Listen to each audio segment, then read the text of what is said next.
Everyone, কেমন আছো সবাই? কলকাতায় যা গরম পড়েছে সত্যি কিন্তু আর সহ্য হচ্ছে না। তবুও আমার রান্নাঘর কিন্তু ফুল সুইং চলছে। চলো তোমাদের সাথে শেয়ার করি লাস্ট উইকেন্ডে কি কি বানিয়েছিলাম।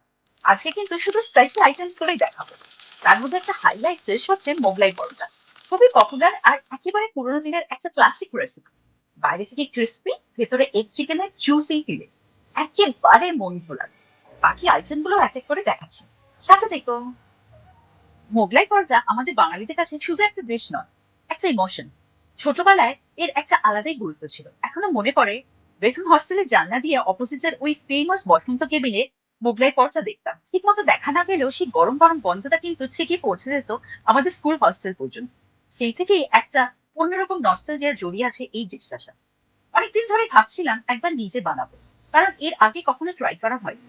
তো এইবার অবশেষে বানিয়ে ফেললাম।